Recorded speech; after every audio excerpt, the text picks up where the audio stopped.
თბილისში რუსთაველზე უწყვეტი აქციები გრძელდება. ჩვენ ახლა პირდაპირ ჩართვა გვექნება. იქამდე გაგახსენებთ, რომ ხვალ შაბათს დაგეგმილია ტრადიციული ხალხმრავალი აქცია მარში.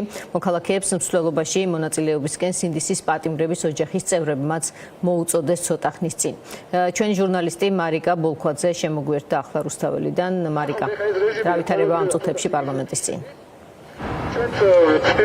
Diakhniნა, უწყვეტი პროტესტის 394 დღეს რუსთაველის გამზირზე პარლამენტის მიმდებარედ მოქალაქეები კვლავ შეიკრიბნენ.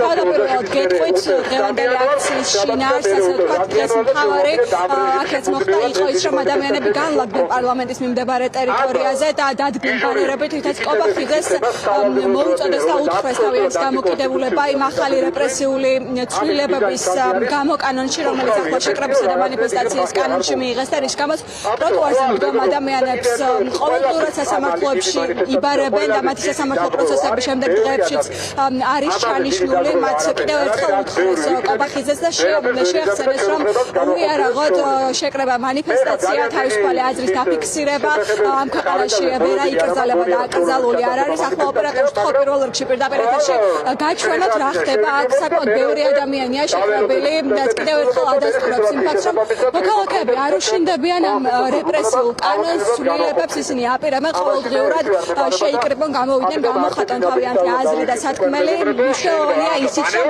ხვალ კიდევ ერთი მარშია დაანონსებული, სტუდენტური მარში, რომელსაც პოლიტპატიმრების მშობლები უცხოდებენ სოლიდარობას და შეუერთებენ. სწორედ ამ მარშთან დაკავშირებით ლუკა ხიზაძე ახლა ჩემთან ერთად, რომელსაც კითხვებს დავუსვამ. ლუკა, მოგესალმებით. პირველ რიგში პროცესებთან დაკავშირებით უნდა გითხოთ, რომელიც ახლა ქვეყანაში მიმდინარეობს, რომელსაც ყოველდღიურად ხედავთ ეს სასამართლო პროცესებში დაბარება შიში იმისა, რომ შეიძლება 15 დღის განმავლობაში ადამიანები ადმინისტრაციული პატიმრობაში აღმოჩნდნენ.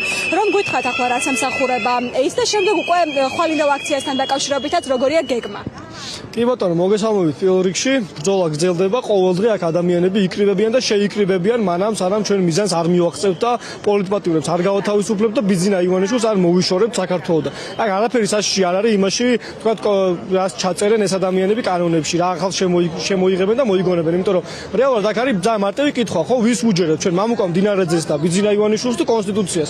უმთავრესი არის კონსტიტუცია. ეს ხალხი იბრძვის იმისთვის, რომ ქვეყანაში კონსტიტუცია იყოს, წესდება და არა მამუკა მდინარეძის ხუშტურები და ბიძინა ივანიშვილის ხუშტურები, ხო?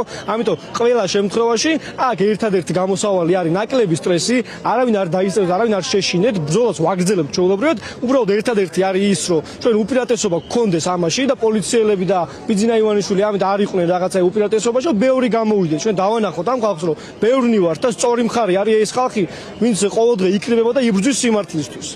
ხო, აი რაც შეეხება ხვალინდელ აქციას, სტუდენტური აქცია გაიმართება თსეუს პირველი კორპუსის ეზოში 6 საათზე შევიკრიბებით და ყველა იმ ახალგაზრდას, ყველა იმ სტუდენტს, მათ შორის ბევრი უნივერსიტეტი მოვიარეთ, შევხვდით ფლაიერები, სტიკერები დავარიგეთ, ადამიანები დავპატიჟებთ მსვლელობაზე და მე დიდი იმედი მაქვს, რომ ბევრი სტუდენტი და ახალგაზრდა გამოვა.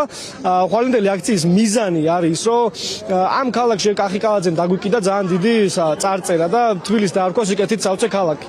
ეხლა როგორც უყურებთ და ზუსტად ვიცი ამაში ყველა მეთანხმება, თბილისი სიკეთით სავცე ქალაქი არ არის.